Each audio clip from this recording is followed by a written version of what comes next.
আমার ভাইরা দিলের কানটা দিয়ে শোনেন, আলহামদুলিল্লাহ শুধু একটা শব্দ না, লিখতে একটা হরফ শুধু দরকার তাই নয়, আল্লাহ 8 হরফের মধ্যে একটা জান্নাত রেখেছেন।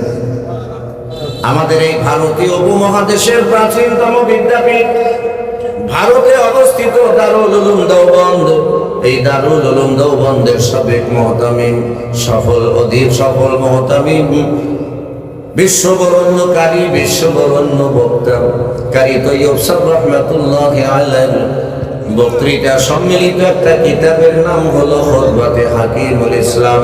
এর 3 নম্বর খণ্ডের ভিতরে ফাজাইলে কোরআন নামক অধ্যায়ের মধ্যে মাওলানা শামসুল হক আফগানী রহমাতুল্লাহি আলাইহি উলুমুল কোরআন নামক কিতাবের মধ্যে মাওলানা জাকারিয়া সাহানপুরী রহমাতুল্লাহি আলাইহি ফাজাইলে জিকির নামক কিতাবের মধ্যে মাওলানা কারামত আলী সাহেব জনপুরী রহমাতুল্লাহি আলাইহির সুযোগ্য সন্তান হাফেজ আব্দুল আউয়াল রহমাতুল্লাহি আলাইহি লিখিত ফাজাইলে বিসমিল্লাহ নামক কিতাবের মধ্যে এনেছেন। ও মুসলমান, কোন আল্লাহর বান্দা, কোন আল্লাহর বান্দি নেক কামাই করার উত্তম পরিবেশে বসে, এই যে আপনারা বসে আছেন আর বসে থাকার কারণে এই যে নাকের থেকে নিঃশ্বাস ছাড়তেছেন, কে একদম বা খোদা বৌদান বেআজ তখতে সুলাইমানি, আপনার এক একটা নিঃশ্বাসে হযরতে সুলাইমান পয়গম্বরের তখতে ব্যবহৃত স্বর্ণ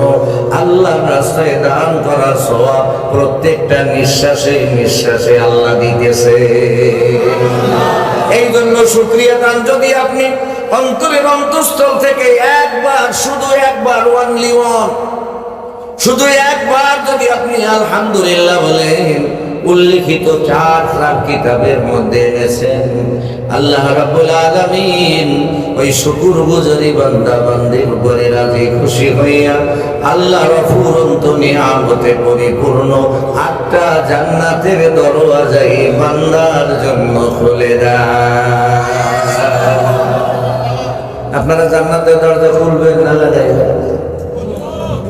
আপনাকে কি কথা বলতে সমস্যা আছে কোনো, নাকি বাসা থেকে না করে দিছে খবরদার তোমার খুললো না, বা কোন বিপদে পড়বা, এরকম কিছু বলে দিছে নাকি? ওয়াজ মাহফিলে স্বতঃস্ফূর্তভাবে জবান খুলে রাখবেন, প্রত্যেকটা জবান খোলায় আল্লাহ তাআলা নেকি দান করেন। সুবহানাল্লাহ। আমার ভাইরা, খুবই একটা সেনসিটিভ, হৃদয়স্পর্শী একটা কথা এখন আপনাদের শোনাবো, দিলের কানটা দিয়ে আপনারা শুনবেন। এই যে ওয়াজের মাহফিলে আপনারা যারা বসেছেন, স্টেজেও যারা বসে আছেন, তারাও যদি খেয়ালের সাথে কথাগুলো শোনে, আমার ভাইরা নাকের থেকে এক একটা নিঃশ্বাস ছাড়বেন, আর এক একটা নিঃশ্বাস হযরতে সুলাইমান পয়গম্বরের তখতের চাইতেও দামি হয়ে যাবে। সুবহানাল্লাহ, আরো জোরে সুবহানাল্লাহ। बसासी साले ईमानी, बसासी साले ईमानी, मुहद्दिक शुद वखाकानी, के एकदम बाखुदा बुदन बेअद तख्ते सुलाइमानी, न बर्बादे रब्ते सेहर गाओ शाम शरीरे सुलाइमान अलैहिस्सलाम। একবার সুবহানাল্লাহ। এই টেবিল আপনারা সবাই দেখতেছেন, একটু আমার সাথে আপনারা সহযোগিতা করবেন তো? সবাই আমার সাথে একটু সহযোগিতা করবেন, আওয়াজ দিবেন। টেবিলটা সবাই দেখতেছেন? এই টেবিলটার সাইডের দিকে যদি 1 হাত হয়, তাহলে জেনারেল শিক্ষিত ভাই যারা আছেন তারা বলবেন। চতুর্দিকে যদি 1 হাত হয়, তবে জ্যামিতির ভাষায় তাকে 1 বর্গ হাত বলে, ঠিক কিনা? চতুর্দিকে 1 হাত হলে কি বলে? 1 বর্গ হাত। চতুর্দিকে যদি 1 মাইল হয়, 1 বর্গ মাইল। চতুর্দিকে যদি 27 মাইল হয়, 27 বর্গ মাইল। ও মুসলমান, দিলের কানটা দিয়ে শোনেন। তাফসিরে মাজহারিতে আল্লামা সানাউল্লাহ পানিপথী রাহমাতুল্লাহি আলাইহি, ইরানের কবি, পারস্য কবি আল্লামা খাকানি রাহমাতুল্লাহি আলাইহি লেখেন, হযরতে সুলাইমান পয়গম্বরের যে তত্ত্বটা ছিল, আমি আপনাকে গল্প শুনাইতেছি না, ওয়াজের মাহফিলে বসলে লাভটা কি এটা আপনাদের শুনাইতেছি। হযরতে খাকানি রাহমাতুল্লাহি আলাইহি ওয়াজের ফজিলতের কথা বলতে গিয়ে কি চমৎকার কথা বলেছে। ও মুসলমান ভাইরা শোনেন, আমার ভাইরা, আল্লামা খাকানি রাহমাতুল্লাহ আলাইহি বলেন, হযরতে সুলাইমান পয়গম্বরের একটা তত্ত্ব ছিল, আপনারা সবাই জানেন। আওয়াজ দেন। হযরতে সুলাইমান পয়গম্বরের এই তত্ত্বটা দৈর্ঘ্যে প্রস্থে 27 বর্গ মাইল ছিল। বর্গ মাইল বুঝছেন তো? তার মানে কি সাইডের দিকে কয় মাইল? জোরে কথা বলেন। চতুর্দিকে 27 মাইল করে। ও মুসলমান, তবে একটা জিনিস আমি বুঝতে পারছি, ওয়াজ করতে গেলে পয়সা পাতি যাই দিকে না দিক, ময়মনসিংহ এলাকায় যাইতে হয়। ময়মনসিংহ এলাকার মানুষ ইসলাম প্রেমিক মানুষ। ওয়াজ মাহফিলে বসলে মাশাআল্লাহ 50 জনের আওয়াজ দিলে মনে হয় 5000 লোক বসে। আর আপনার এলাকার মানুষ না কিপটে কিপটে আওয়াজ দিতে চায় না। এই যে গত বছর বজ্রযোগিনী ওলামা পরিষদের মাহফিলে ছিলাম, ওরে বাপরে বাপ, খালি কম জবান থেকে কথা বের করার জন্য করে 40 মিনিট ওয়াজ করা হচ্ছে। আপনারাও কি এই দলের লোক নাকি? আপনারা ভালো, তাই না? তাহলে একটা আওয়াজ দিল। হযরতে সুলাইমান পয়গম্বরের তত্ত্বটা কত মাইল? 27 বর্গ মাইল। সবাই আমার দিকে দেখেন, এটাকে আপনারা কি বলেন? আধহাত, 1 বিঘা। আরবিতে বলে শিবর। হযরতে সুলাইমান পয়গম্বরের যে তত্ত্বটা 27 বর্গ মাইল ছিল, এভাবে আধা হাত মোটা করে পুরো তত্ত্বটা স্বর্ণ দিয়ে লেপ দেওয়া ছিল। মন পাশে রাখছে না? আবার কথা পায় না, আরো কম বেশি? আলহামদুলিল্লাহ। আমার ভাইরা, পুরো 27 বর্গ মাইল এলাকা এভাবে আধা হাত মোটা করে স্বর্ণ দিয়ে লেপ দেওয়া ছিল। হাজার হাজার টন স্বর্ণ লেগেছিল, ঠিক কিনা? হযরতে সুলাইমান পয়গম্বর যেহেতু সারা জাহানের তিনি বাদশা ছিলেন, এই জন্য তার রাষ্ট্র কার্য পরিচালনার জন্য মেম্বার অফ পার্লামেন্ট, সংসদ সদস্য বা উজির মানুষের থেকে ছিল 300 জন, আর জিনদের থেকে ছিল 300।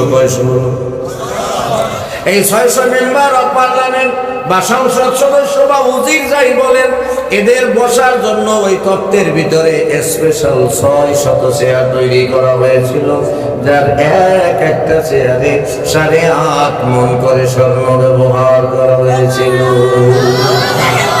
এবারে হিসাব করে দেখেন কত হাজার টন স্বর্ণ শুধু চেয়ারই ব্যবহার করা হয়েছিল। পারস্য কবি আল্লামা খাকানি রাহমাতুল্লাহ আলাইহি বলেন, এই হযরতে সুলাইমান পয়গম্বরের ওই তত্ত্বে যত হাজার টন স্বর্ণ ব্যবহার করা হয়েছিল, এই সব স্বর্ণের মালিক যদি আপনাদের এই এলাকার নাম কি আটপাড়া, আপনাদের এই এলাকার আটপাড়ার কোনো ব্যক্তি যদি মালিক হয়ে যান, সব স্বর্ণ বিক্রি করার পরে যে আপনি হাজার হাজার lakh lakh million billion trillion টাকার মালিক হবেন, এই সব টাকা যদি আল্লাহর রাস্তায় দান করে দেন, এতে যে পরিমাণ নেকের মালিক আপনি হতেন, এই কোরআনের মাহফিলে বসার পরে নাকের থেকে যে প্রথম একটা নিঃশ্বাস ছেড়েছেন, ওই এক নিঃশ্বাসেই ওই পরিমাণ নেকি আল্লাহ প্রত্যেকের আমল নামায় দিয়েছে। কয় নিঃশ্বাসে? এবার বলেন আপনারা এ যাবৎ কতগুলো নিঃশ্বাস ছাড়ছেন বলতে পারবেন? তবে হিসাব করেন, প্রত্যেকটা সেকেন্ডে আমরা একটা করে নিঃশ্বাস ছাড়ি, তাহলে প্রত্যেকটা নিঃশ্বাসে নিঃশ্বাসে যদি এত নেকি হয়, তাহলে সেই আল্লাহর দরবারে শুকরিয়া আদায় করা দরকার আছে না নাই? এবার আমি আপনারা মুসলমানদের ইমানি চেতনা বোধ দেখতে চাই। একবার আমরা শুকরিয়াতান মালিকের দরবারে মালিককে খুশি করার জন্য অন্তরের অন্তঃস্থল থেকে মায়া বিজড়িত কণ্ঠে পুরুষের আওয়াজে একবার চিৎকার মেরে বলি আলহামদুলিল্লাহ। মাশাআল্লাহ। একটু চার্জ হয়েছে ব্যাটারিতে, আমি ফুল চার্জ দেখতে চাই ইনশাআল্লাহ। আমার ভাইরা, এখন আপনাদের মনে প্রশ্ন হতে পারে, হুজুর আপনি যে কথা বললেন, একটা নিঃশ্বাসে যদি এত নেকি হয়, ও ভাই আপনাদের কারো মনে প্রশ্ন নাও আসতে পারে, তবে আমি বলি আপনার একটা নিঃশ্বাসের দাম যদি এত হয়, তাহলে আপনারা যারা কোরআনের মাহফিলে বসেছেন আপনাদের দাম কত? না আল্লাহ জানেন, আমরাও জানি, এবং সেটাই শুনবো ইনশাআল্লাহ। আমার ভাইরা, আপনার একটা নিঃশ্বাসের মূল্যই যদি এত হয়, তাহলে যেই ব্যক্তির নাকের থেকে এই নিঃশ্বাসগুলো কোরআনের মাহফিলে বসে ছাড়তেছেন, সেই ব্যক্তির দাম এই মুহূর্তে কত? কথা বুঝতেছেন? বুঝতেছেন? আপনার নিঃশ্বাসের দাম যদি এত হয়, তাহলে আপনি ব্যক্তির দাম কত? এখন আপনি ব্যক্তির দাম নিঃশ্বাসের দামের চাইতে বেশি না কম? জোরে বলেন। শুধু বেশি নয়, অগণিত গুণ বেশি। ও আলোচনার সামনে বোঝার জন্য আর একটা কথা বলে নেই। এখন আপনার মনে তো একটা প্রশ্ন হওয়া স্বাভাবিক, হুজুর মাহফিলে বসলাম, আমার নিঃশ্বাসের দাম এত, তাহলে তো আমি ব্যক্তির দাম আরো অনেক বেশি। এত দাম হলো কি কারণে, কোন কারণে? সোজা উত্তর কোরআনের কারণে।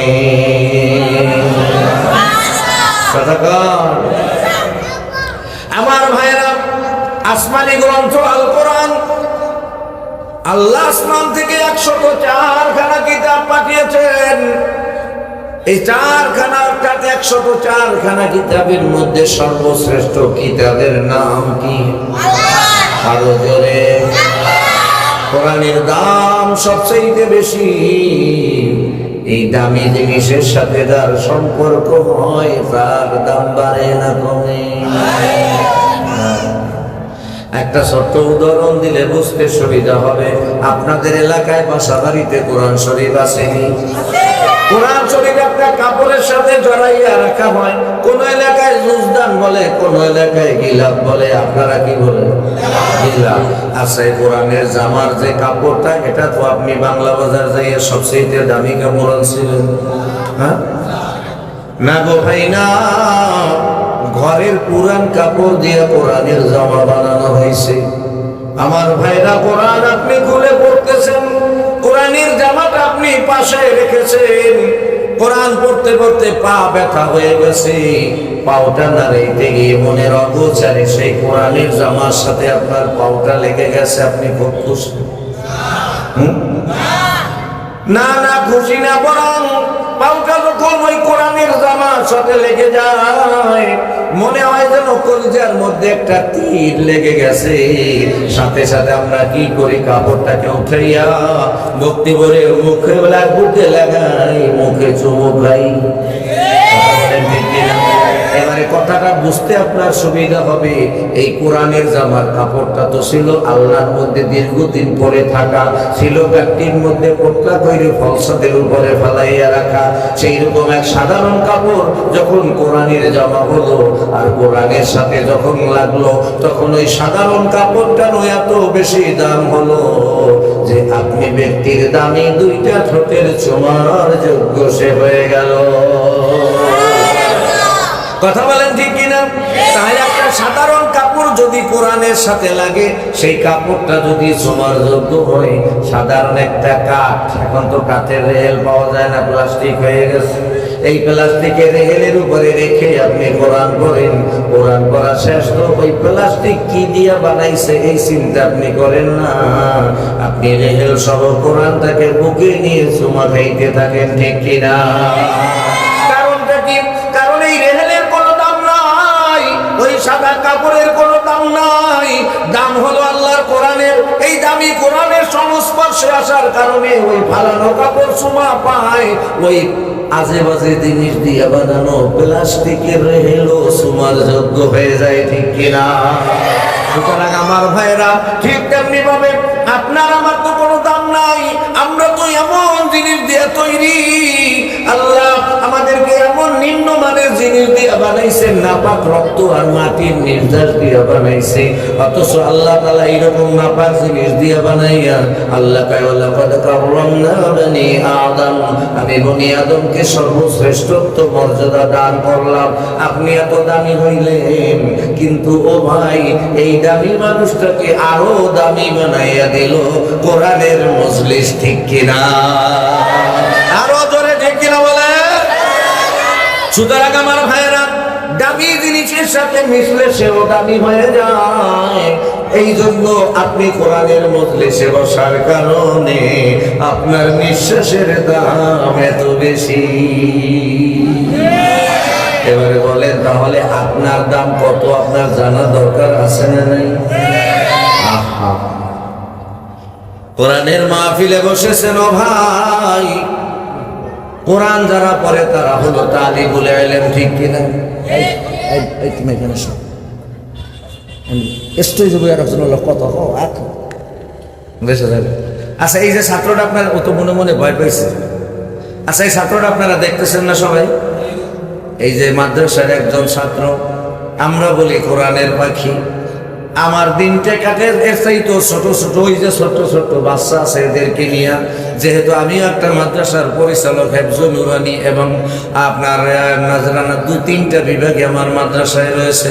নুরানি শাখায় ছোট্ট ছোট্ট বাচ্চাগুলো, এমন ছোট্ট বাচ্চা লুঙ্গি পরে যায় খাড়াই রয়েছে, বুঝে না যে ওদের গরম লাগে, এরকম বাচ্চারা নুরানি শাখায় পড়ে, ঠিক কিনা?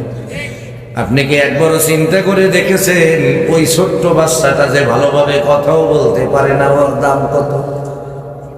ওর দাম কত আপনি জানেন না? ইন্নাল মালাইকাতা লা তাদউ আজনিহাতাহা লিতালিবিল ইলম। আল্লাহু আকবার। ওই যে ছোট্ট একটা বাচ্চা আমার সামনে, আপনাদের সামনে বসে আছে, ওইটুকু ছোট্ট বাচ্চাটা যখন মাদ্রাসায় পড়ার জন্য বাসা থেকে বের হয়, আল্লাহ রাসূল বলেন ওই ছেলেটার পায়ের নিচে আল্লাহর রহমতের ফেরেশতারা নূরের পাকা পাকা বিছাইয়া দেয়। কিসের কারণে? ওর কি অনেক দাম না? ও ব্যক্তির কোনো দাম নাই, ওর এত দাম হয়েছে ও মাদ্রাসার একটা পাখি, মাদ্রাসায় পড়ে কোরআনের একজন ছাত্র, এই কারণে ওর দাম এত বেশি হয়ে গেছে, ঠিক কিনা? ঠিক তেমনি ভাবে আপনাদেরও কোনো দাম নাই, আমারও কোনো দাম নাই। এই জায়গায় আমারে বসতে দিত না যদি আমি আমার ভিতরে যেগুলো বের হচ্ছে ওগুলোর যোগ্যতা না থাকতো। কথা বলেন ঠিক কিনা? সুতরাং আমি ব্যক্তি আনোয়ারুল ইসলামের কোনো মূল্য নাই, আমার সিনার মধ্যে আল্লাহ যা দিয়েছে তার কদর হলো, এটা ঠিক কিনা? ঠিক তেমনি ভাবে আপনি ব্যক্তির কোনো মূল্য নাই, এই মজলিসে বসার পরে আপনার নিঃশ্বাসের মূল্য এত বেশি, আপনি ব্যক্তির দাম কত বেশি। এ ভাই, কোরআনের মজলিসে বসলেই তার ইজ্জত আর সম্মান বাড়ে। এই যে মাদ্রাসার ছাত্রটা, আমার ভাইরা আপনাদের এই এলাকায় তো মাদ্রাসা, ঠিক কিনা? মাদ্রাসার ছাত্র দেখলে কি একটু দুষ্টমি করলে, বাজে মন্তব্য করে, খবরদার খবরদার, জাহান্নাম অনিবার্য। ছোট্ট ছোট্ট বাচ্চারা আস্তা দিয়া হাতে দুষ্টমি করে, অথচ ওদের পায়ের নিচে নূরের ফেরেশতারা পাখা বিছাইয়া দেয়। আর ওর এক একটা কদমে আপনার এই এলাকার মুসলমানদের কবরের আযাব 40 দিন পর্যন্ত বন্ধ করে দেয়। সুতরাং এদেরকে আপনি আন্ডার এস্টিমেট করবেন না, এদেরকে আপনি অবমূল্যায়ন করবেন না। ভাই আমার দিকে দেখেন, এই যে মাদ্রাসার ছাত্র আপনার পাশ দিয়ে হাইটা যায়, আমি যখন বিভিন্ন জায়গায় মাদ্রাসার মাহফিলগুলো যাই, পোস্টার তো এখন, আগে তো সিস্টেম ছিল না, এখন তো মাহফিলের আগেই পোস্টার বক্তার কাছে চলে যায়, তাই না? সুতরাং পোস্টার দেখলেই বুঝতে পারি যে কি মাহফিল। মাঝে মাঝে আমি পথের মধ্যে হলো চকলেট কিনে, লজেন কিনে পকেটের মধ্যে ঢুকে লই, আবার মাঝে মাঝে খুচরা টাকা লইয়া লই। নুরানি শাখায় বসে বাচ্চাদেরকে কিছু জিজ্ঞেস করি, যে পারে তারে দেই একটা চকলেট, যে পারে না তারে দেই 2টা। যারা পাশে হুজুর এই কেন, কেউ যাতে ভালোভাবে চেষ্টা করে পারে, এই জন্য এটা আমার দোষ। আল্লাহ তাআলা তো এরকম দেয়, জানেন আপনারা? আল্লাহ এরকম দেয় যে কোরআন শরীফ স্বাভাবিকভাবে পড়তে পারে সে হরফে 10 নেকি পায়, আর যে ঠেইকে ঠেইকে কষ্ট করে পড়ে আল্লাহ তাআলা ডাবল নেকি দেয়। সুবহানাল্লাহ। সুতরাং আমার ভাইরা, এই যে মাদ্রাসার তালিবুল ইলমগুলো রাস্তা দিয়ে হাঁটে, মাঝে মাঝে আপনার পাশ দিয়ে হেঁটে যায়, পরে ধরবেন, মাথায় হাত বুলাইবেন, আদর করবেন, পারলে 10টা টাকা দিবেন, নইলে একটা চকলেট কিনে দিবেন। এই যে মাথার মধ্যে আমি হাত রাখছি আপনাদের বুঝাবার জন্য। তাফসিরে কাশফ, তাফসীরে কাশফের ভিতরে স্পষ্ট বর্ণনা, কোন ব্যক্তি যদি মহব্বত করে কোন মাদ্রাসার পাখির মাথায়, কোরআনের পাখির মাথায় হাত বোলায়, সাথে সাথে নগদ পুরস্কার। এই মাদ্রাসার ছাত্রের মাথায় যত চুল, আপনার আমল নামায় ততগুলো নেয়। এই দাম ওর কেন হলো?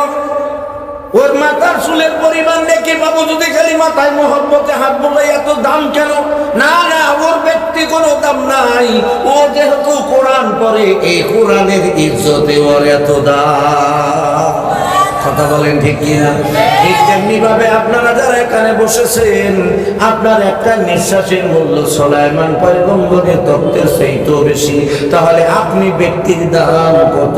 এটাই আজকের মাহফিলের সবচেয়ে মোস্ট ইম্পর্টেন্ট গুরুত্বপূর্ণ কথা হবে ইনশাআল্লাহ।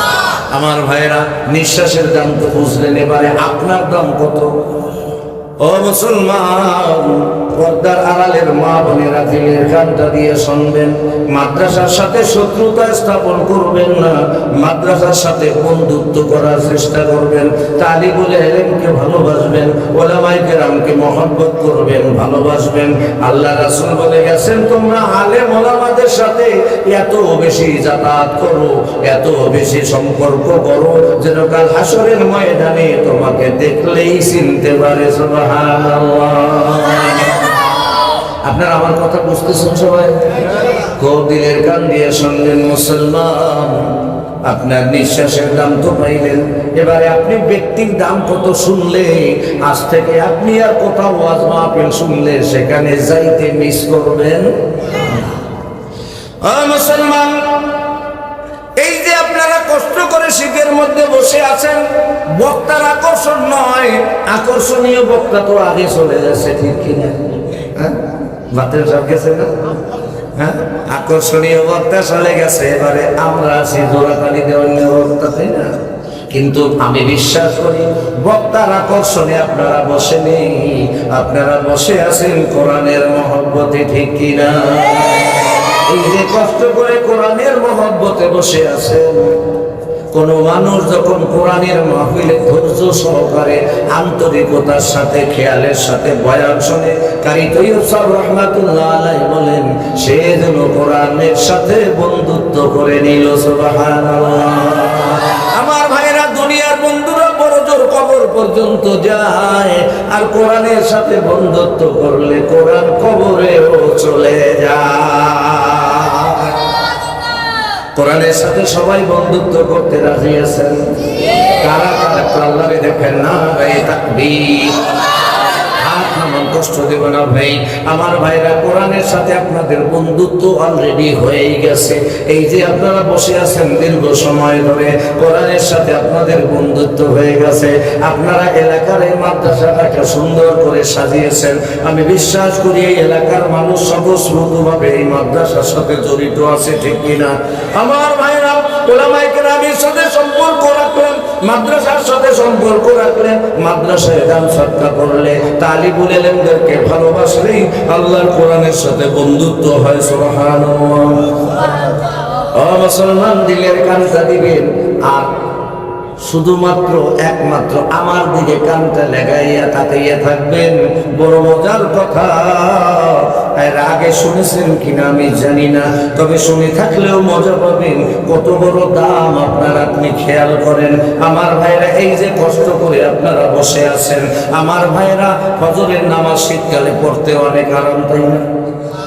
হ্যাঁ, ওযু করতে যে কি ঠান্ডা লাগে, এই যে শীতকালে ঠান্ডা পানি দিয়ে ওযু করে নামাজ পড়েন, আবার গরমকালে গ্রীষ্মকালে যদি রমজান পড়ে তাহলে আপনি রমজানের রোজা রাখেন, ঠিক কিনা?